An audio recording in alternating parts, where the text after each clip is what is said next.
Hi everybody, a very warm welcome to today's edition to In Conversation with the Crew, and we're actually in conversation with the Academy, particularly focusing today on the Health and Wellbeing Academy. And I'm thrilled to bits to welcome Michelle Smith, because Michelle's been the driving force for our Health and Wellbeing Academy and our Wellbeing Wednesdays over the time during lockdown. You do our intros every Wednesday for Wellbeing Wednesday, and you've been doing the interviews in the Crystal Cabin. So today the shoe is on the other foot, Michelle. I know, it's really strange. So we're here today to find out a little bit more about who you are, what you do, and what makes Michelle Smith happy. Oh, what makes me happy? Hearing my son laugh. I love to hear my son laughing, and it makes me emotional just thinking about it. The kids' laughter generally is fabulous, but when it's one of your own, you know they're happy and they're in a good place, then that makes me happy as well. And my animals, I love my dogs, and I'm a bit of I'm a homemaker. I'm a home bird, so I love my home. I'm a Libra, so I like being surrounded by nice things, as in pretty things, not necessarily material, expensive things. That makes me really happy. Oh, excellent. Now then, I've known you for about 2.5, 3 years now, and we met at a local networking group, an event, and got chatting, and obviously we've become great friends, and you've been a very interactive and powerful part of what we've been doing and supporting people over the mothership. But do you want to just give us an idea of what it is that Michelle does? Because I know, or I think I do, but the rest of the world might not.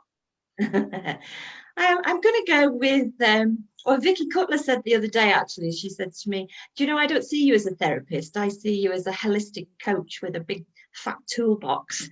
So I thought, oh, I'll go with that. That sounds good to me. Because you have your pitch, don't you, say what you do, but what does that necessarily mean to a lot of people?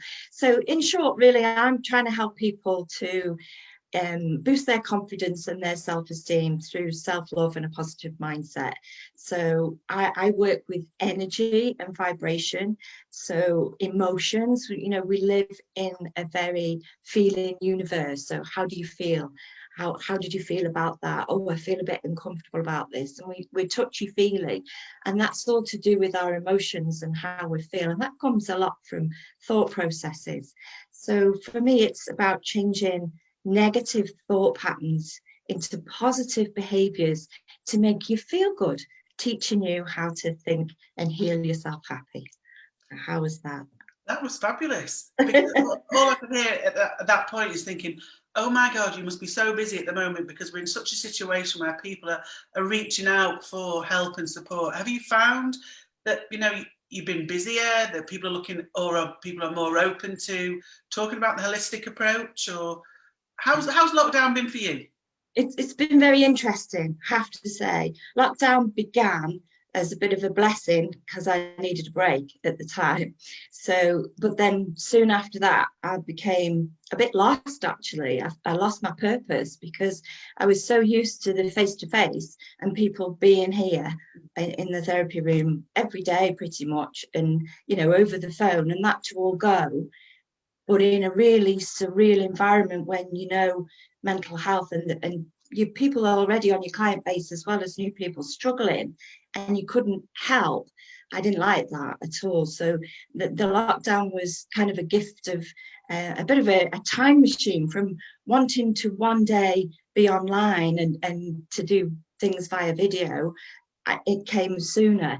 And it's been really good for me, to be honest, because I've been able to develop the business, but also to help a lot of people. Yeah, I did a lot of free stuff during the lockdown. I put a group together where I posted quite a few videos that were there to help and support, really, that things that we may have talked about in session, whereas if somebody was just having a bit of a wobble, they could jump on a video and right, okay, I'm all right again now, you know, rather than having to keep paying or reaching out or, you know, whatever. They could do that at any time, and that's been really good. Having that group has kind of, again, as I say, given me a purpose, been helping other people, but it's also it's brought my business to come out the other side, if you like. We're not quite out there yet, Yeah. but it's now sort of motivated and encouraged me to get going with all those sort of plans and dreams that I had pre-lockdown.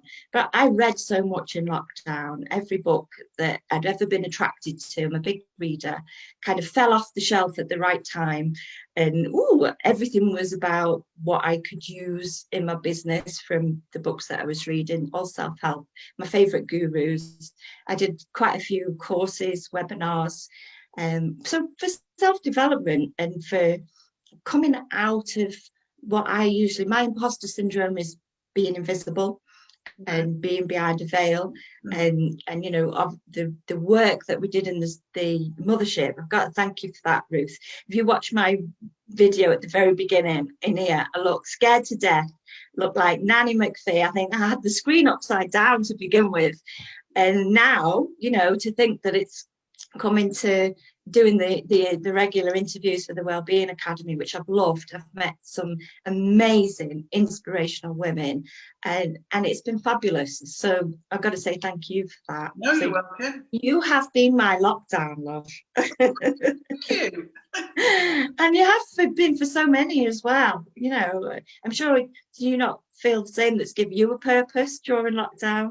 Absolutely. Well, it's given me focus, because it's obviously, been, I think it forced us all to go somewhere we knew we were going, but we weren't quite ready to take that leap. Yeah. Because we're all very, like myself and you, we're quite similar in character. We're very face-to-face kind of people. We're very yellow, aren't we? We're very yellow. Personality profile. I'm like a sunbeam, for crying out loud. But more yellow. But it's given us an opportunity to have to grasp that. It's been a bit like a kick up the pants, really, because we skirted around it otherwise and found an excuse not to do it. And I was avoiding it before, and I was invited to go on a course, and Gaz Jabeen was on it, and we had to do it on Zoom, and I went into a blind panic because I just thought, I don't know how to use this. Oh my God, this is going to be awful. I hated the fact I had to sit in the office in the dark. It was at the wrong time of the day. And I said to Gaz at one point, I'm going to have to come and do this at your house because I can't do it on my own. Oh. And then you move a couple of months down the line, and I'm on here every day. Yeah. Talking to the world in one shape or form or another. It's been strange. But for you, particularly with it being a holistic approach, has it given people more of an opportunity to reach out to you that probably wouldn't otherwise, because obviously they're experiencing things that they don't recognise, don't understand? Yeah, absolutely.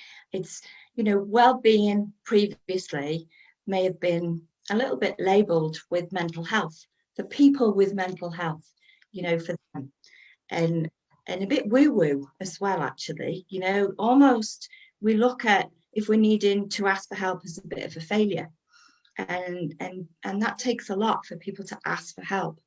And actually the lockdown has put a bit of a focus on well-being being the normal. It's okay to ask for help, and we're all in the same boat. You're not on your own. There are so many people experiencing these different emotions, because it has been a roller coaster. And it's important to look after your health, your immune system, to look after your well-being. Well-being to me is, you're a human being. You're not a human doing, you're a human being, but are you a well-being? Do you know how to just be, to be present, to be aware, and so on? So it's good, because it means it's less of a stigma with the woo-woo and for people with mental health. And it's opened the doors, really, that it's okay for everybody to go and get some support. Really, it's support, isn't it, with how you're feeling? Everything comes back to feeling and thoughts, really. The media has not helped in a way. It's been great in so many aspects that we've got this facility to communicate and connect, because it's the connection that people have missed. But I'm talking about the news, the TV media. It puts people in that fight flight, and we tend to have got stuck there, which is exhausting. When your thoughts are churned and you've gone into that place of fear for the unknown and the urgency that's around it, and it's global. Just thinking about it takes my breath away. And I'd like to think that my well-being is in a great place, but it's still affected me. We're all human. So, for people that are perhaps living on their own and haven't got that opportunity to connect via the social media. They depend on the news to keep them updated, but then it can be an obsession. Yeah. And, you know, being a great believer in, you know, like attracts like in the universe and manifesting, for me, what you give your attention to, you're giving energy to. You're feeding the monster. So it can get out of control. And, you know, I'd rather turn the news off and just be updated occasionally, Yeah. and then just get back into whatever it is I'm doing in my life at the moment, and get on with that to keep me away from that fear. But we all deal with it in our own individual way. We do, yeah, and a lot of people have never experienced anything like this before, so they No. don't know how to deal with it. You know, it's a brand new experience. It's very uncomfortable, and like you were talking then about how you feed it and you exhaust yourself with the negativity. You can go out and run a marathon and be absolutely buzzing, but you can spend a day in your own time, in your own headspace, and be absolutely exhausted and absolutely shattered and not have moved out of bed or left a chair. That's right. Yeah. It's belief, isn't it? It's because what is a belief? Well, a belief is just a thought you keep thinking. It's a reprogramming. You know, there's just no separation between mind and body and spirit. So, you know, what's going in your mind will reflect in your body. And you know, what you're thinking about, it shows, it reflects back as a mirror, definitely. And we pick up on that. Although, you know, I say, oh, I read energy and vibration, we all do. You could walk into a room and one of your loved ones isn't quite themselves, you pick up on it straight away. That's that vibrational energy. Are you okay? Yeah, I'm fine. No, you're not. What's wrong? You just know. And it's, that's why I teach, really, that tapping into that inner knowing, because we've all got that built in a guidance system. It's the emotional guidance system. But when there's so much going on, it's white noise, it's chaos. You can't see the wood for the trees. You miss the signals from within. And then you believe what you're telling yourself and it becomes reality. Yeah. That's very dangerous. So it's really important to me that I share that. We've all got that. It's nothing special. You just don't know about it. We need to teach this in schools, you know. Oh, don't get me started on schools. I'll get there. I think in time it is something that they will have to address in schools, and go back to that stage where you're teaching people to look after their own mental health, even you know, when they're little, because of what we've experienced today and what we've seen, and all the issues that are going to come out of this, because there's going to be stuff that, you know, we're going to have to be addressing for years to come as the fallout of what lockdowns left behind. But going back to you saying the one day, you know, one day I wanted to, what was the one day and what was the thing that Michelle was aiming for? Where were you going? Well, the ultimate one day would be, I'm a big fan of Gabrielle Bernstein, and I would love to be Gabrielle Bernstein in the UK. Now, Gabby writes the most amazing books on this kind of thing, and she stands on stage and shares it with everybody. And, you know, sharing is caring.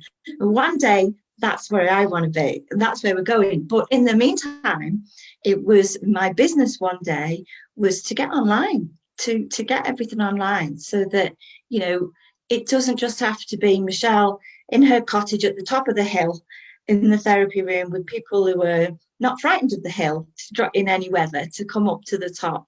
You know, being online just means you can get the word out to such a wide audience. Why not global? You know, Well, it can be. It is. yeah. So the big thing for me, I did my own website when I started this at the very beginning. And you know, when you're really like all buzzing and passionate about what you're doing and you want to tell the world, and it must have been this like, just like huge string of information and this and that and the other, you know, and half of it I wasn't even doing yet. But my belief is if you throw it out there and somebody books, you've got to do it. So get on with it. Yeah. So, you know, that's kind of how it evolved. But I knew I would need to, I kept trimming this website and it's like, better take that off and better take this off. And, you know, people don't really care what you are qualified to do. They just want to know what you could do for them. Why should they come and see you? Yeah. So now I've got this fabulous new website being launched with all my workshops. I do so many different workshops, kind of, it's more of a program really of breaking down how to teach, how to help you to think and heal yourself happy, teaching you those life skills, life changing life skills, so you can self-heal at home and manage your own thoughts and emotions. But I broke that down into mini workshops as well as face-to-face sessions. So I want all them on there. I want all my recordings on there, because I do a lot of like the meditation, relaxation, hypnotherapy, and gosh, just about everything. I want this to be all singing, all dancing, so that everything talks to each other. And I want the word out there now. I think it's more important than ever that everybody knows that you are the most important person in your world. You matter, you are enough, and you are worthy of being happy. And you can be, and you can help yourself. You know, it all starts with you. Look, see, started me. Yeah, but it's absolutely oozing out of you. It's But because I love it, well, I've waited such a long time.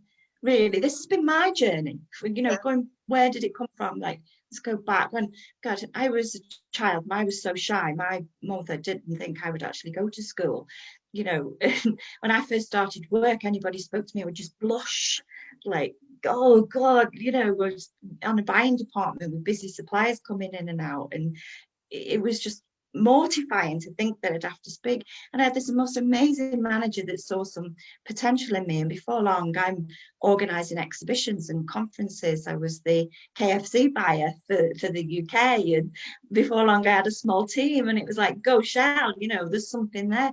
But I didn't have that in childhood. I was kind of brought up as you be kind, and you wait your turn, and you let others go in front of you, and you wait to be asked, and be careful, you know. So that puts like, why, what's going to happen, some projected fear into you. yeah. And you don't be an exhibitionist, Michelle, don't be showing off, you know. That put me back in the box. And I won't tell you what I was doing when my mother said that. We can do now. And you know, and you don't give to get back, and things like self-praise is no recommendation. So was I ever going to put myself forward as an adult believing that, you know, they were my beliefs, but they became my limited beliefs? Yeah. And then in my first marriage with Michael's dad, he used to say, don't talk stupid. And these things knock you. But there was a massive part of me that kept going, no, get out my way. You know, I can do this. Off with his head next. You know, don't take no messing. So I've always had kind of an old head on my shoulders and like an inner belief, but they were my limiting beliefs. And coming out of that first marriage was horrendous. You know, I wasn't in a great place at all, and left with a lot of debt and a small child. And, you know, in my family, nobody else had been divorced. It was a bit of a failing, you know, the black sheep kind of thing, failed at the marriage, and single bloody parent. And I had to work hard, I had to work bloody hard, but I did it. And, you know, my dad actually said to me once, what you want doesn't exist. Ooh. Yeah. Ooh. So I've kind of been on this mission that, you know, when I was a kid, I loved reading, and I loved my bedroom. The security of my bed, it wasn't any danger. It didn't have a bad upbringing, if anything. God spoiled rotten. But there was those things that didn't sit right with me from such an early age. Yeah. And I was into books then, fairy tales and, you know, Prince Charming and, you know, all the rest of it. And I must have just believed in it. I'm so yellow. I just must have believed in it. And I like to be surrounded. And I think all these years later, when, you know, I'd been coming across books that were self-help, and Louise Hay, Wayne Dyer, Gabby Bernstein, these are all amazing people that taught me so much about your mindset and, you know, the universe, and like attracts like, and believing in yourself and driving yourself forward. This lovely room that I'm in now, I'm back in my bedroom. I've manifested my life, if you like. It's took a long time. So I'm going to celebrate that now. I'm going to make sure everybody else knows that no matter what knockbacks you've had and what's gone on with your self-esteem and those projected fears and limiting beliefs, you can be or do or have anything you set your mind to if you believe in yourself. You see you on stage now, Michelle. I can hear you. You know, and that's what I mean. It's kind of like I've got to tell people, I've got to let them know, and I want people to know from a young age. If I had these skills at school, my God, I could have achieved so much. You know, university was for other people, success was for other people. I didn't even know I could have gone to university or college. You grew up, you met somebody, you got a job, you settled down, you had kids, you retired, you died, end of. You know, no, absolutely not. Absolutely not. And my son, I am so proud of my son, bless him, because, you know, I have been divorced twice. I am on number 3. I did manifest in the end my Prince Charming out of those fairy tale books, my human angel. On a white charger, I hope. You know, and I think it's reflected in Michael. He's in the army, household cavalry. He's trained as a PTI. He got best recruit in his training. He's done international skiing for the army. He's doing everything, and he has just got this amazing ambition and drive of life. And I'm like, yes, you know, I've made sure that he's got that in his 20s. And it's not down to me, it's him, it's his makeup. It is. But, you have to take some credit for that, because you could have easily said to him as a little boy, what you want doesn't exist. Oh, God forbid. Yeah. Yeah. Just, I love my mum and dad to bits. I really do. They've been amazing. And as a single parent, struggling, really did struggle for a long time. I had to work really hard. You know, they were there for me, and they do have fabulous values. Those values are in me. They're in Michael, because you know, Michael shared my mum and dad because his dad wasn't around. So he's got my dad's brilliant values. So, you know, give him credit for that. I'm not slating him, but I'm just sort of trying to make the point that we grow up and we listen to things, and they are our paradigms, and people do project their fears onto you that become your limiting beliefs, but they're just victims of victims. It will have come down the line, and you can break those patterns. It's never too late. Don't matter how old you are. I'm 51 tomorrow. And happy birthday for tomorrow. 51. I'm like skipping around like a little kid, getting excited about this new website, and you know how I'm gonna get out there and help people to feel happy. It's just so simple. It shouldn't be hard work, should it, to be happy? Not at all. And we do make it hard work, because we've got that, like you say, with those inbuilt characteristics where you couldn't show off, you couldn't do this, you couldn't do that. You just had to follow the pattern, the norm, and be a repeat of what everything had gone before you. But what takes Michelle from KFC and doing the events and doing all of that to being in your paradise there, sharing your happiness with the world? How did it all happen? I'd say probably from that divorce, Michael's dad, in that job, coming out of it. Well, I met him while I was working in that, being as a buyer, and we left to run pubs and restaurants. I always wanted a hotel, and he's a chef, so he wanted a restaurant. So we ended up working for Greenhalghs and Scottish and Newcastle. The most amazing management training ever, and I really took to it. When I do things, I don't do things by heart. But you know, I was a training house manager for new recruits coming through. I worked in projects with the area manager for refurbishments and recruiting the right people and training in customer service and so on. And really grew as an individual in management at a pretty young age. And when I come out of there, it was a massive knock. You know, it was like, wow, Mike was so hands-on, really, really good at everything, but he was hands-on with the staff as well. And I had a small child, and everybody knew when you run a pub, and well, a restaurant was a busy hotel, in the community, everybody knows you. And everybody knew except me. And isn't that always the way? You know? And it was a horrible experience. And coming out of that, trying to find my own feet, there was, you know, mortgage to pay, and get to keep a roof over my head, and get a job and what have you, and on your own feet, and being this failure in the family. There was a lot going on at the time. And somebody actually gave me a book, and it was Feel the Fear and Do It Anyway. You must have heard of that book. So many people have read it. And I've given it out and shared it with so many people since. But I think it was a point there that was quite life-changing. And that was my path. I think that's where it started, really getting into how you don't have to let things drag you down and stay down. You can bring yourself back up with this positive mindset. So I started reading again. It's like a childhood thing coming back. You stop it, don't you, for years, and then it comes back again. And I read so much and got into like the universal wishes, which I know you're not a big fan of, but I am going to teach you how to do it properly one day. And it just kind of went from there. And I'd gone, where did it go?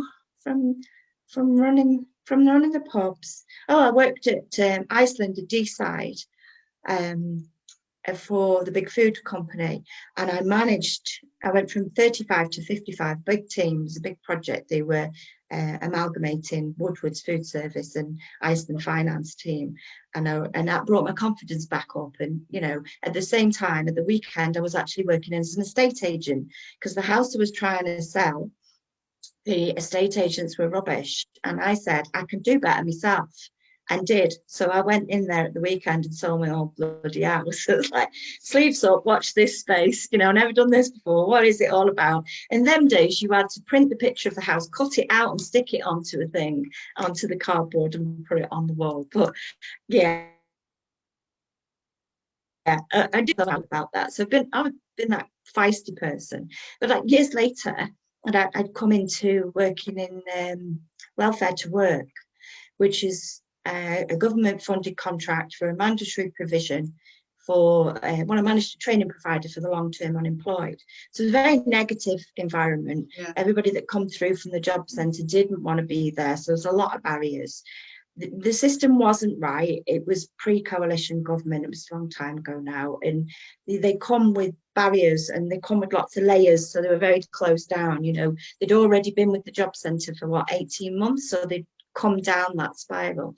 Well, I just wanted to help every single person, get a job and change their life. And it was just a mission. I worked really hard in there. But again, somebody else introduced me to Reiki, and it was because I had a car accident, very minor, but my body took the impact, and I was this whirlwind. I was buying and selling houses to pay debts off. I had a young child as a single parent, trying to pay a mortgage, working as a estate agent as a weekend, and I had this full-time job trying to get people back into work.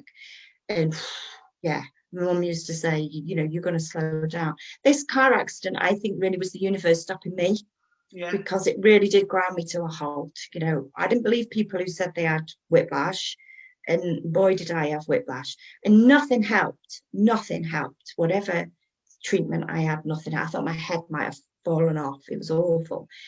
I did a lot of reflecting on myself during that time. Emotion coming up then. So I got into Reiki, and my God, did it change my life. It didn't just help with the pain. That was amazing. It sort of really put me on that spiritual path of healing those emotions, of that hurt, that anger and resentment, that on a mission to prove I don't need you. Yeah.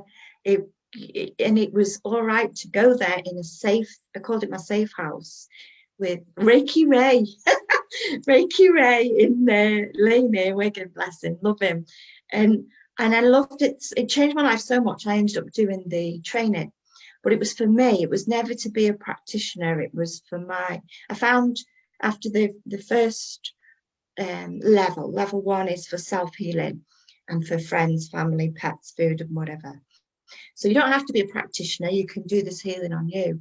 And after that, sort of, we call it an attunement, where they pass the energy for you to be able to pass on to others.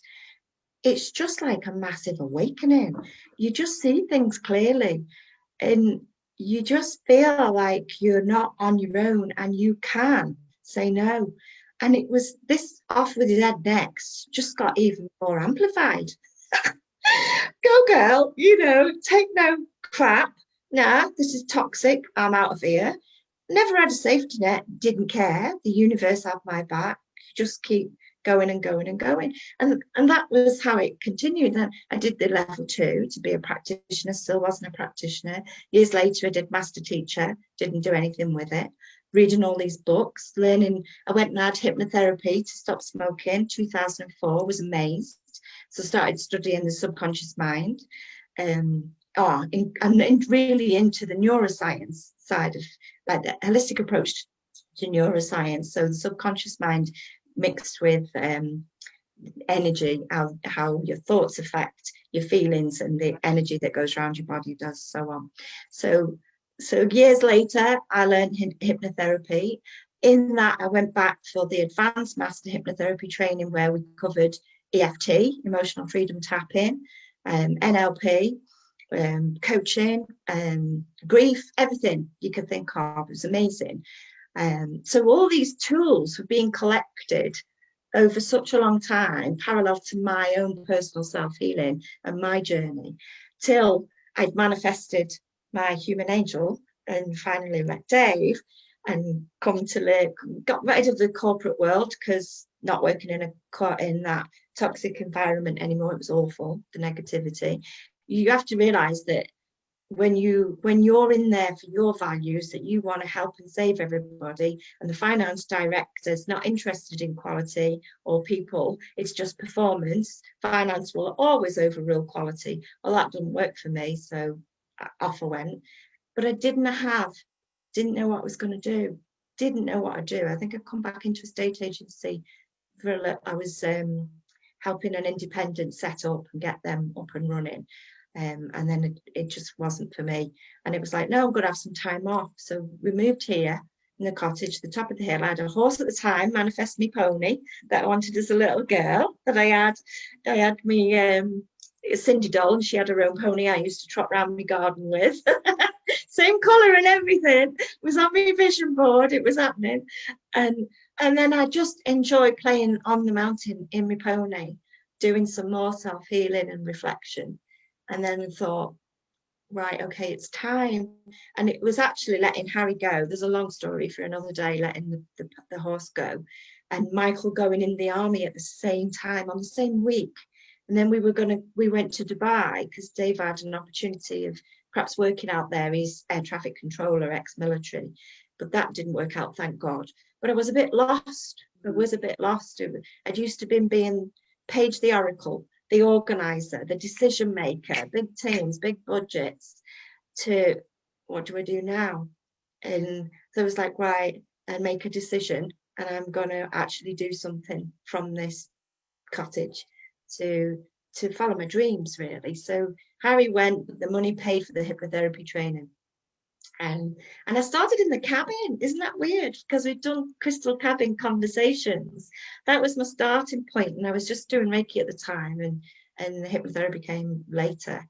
And then as Michael went in the army, this was his bedroom, and I wouldn't touch it because it was his bedroom, and he could come home at any time, and he was still living at home, just working away. Didn't want to let him go. But then it became like, the ironing basket was in here, and the maiden, and the bed was piled up, and I was just growing out the cabin so quickly. So I ended up moving in here. And then, of course, during lockdown, Michael come home, so he needed his room back. So I had to empty all the room, give him his space, because he was home for ages. Felt brilliant to have him home. So I went back in the cabin, which was more of a she shed by then, with everything in it. So from a little corner with the backdrop, I used to do me lives and my videos, and then Coffee and Connections, where you spotted that and said, what's that? I've got an idea. And it came from there. And then, of course, as Michael's gone back to the army, the weather's changed. It's not right to be in the cabin, and I'm back in here. So here we are. So you did ask. I did tell you I don't have a word count, didn't I? I didn't mention that. I have to say, Vicky was right, though, when she did say that you had this huge, big toolbox of stuff, because the amount of courses that you've been on, the amount of different skills that you've developed that you can now share is absolutely fantastic. And even if you only shared a little drop of the enthusiasm that has oozed out of you through the whole of this conversation, you will make a massive, massive difference to somebody's life, and you will make them happy. Thank you so, so much for spending some time with us today, Michelle. You're welcome. Fabulous. It's been lovely. And it's been lovely to watch you smile. And I want to thank you again, Ruth, because obviously you really have been my lockdown love. So thank you for the opportunity to waffle away and meet so many fabulous people and get so much from your support. And I'm loving the 5 to Strive. So if anybody's not joined up, get signing on the dotted line. Fabulous. Thank you. Thank you ever so much. You're welcome. Have a lovely day. Take care.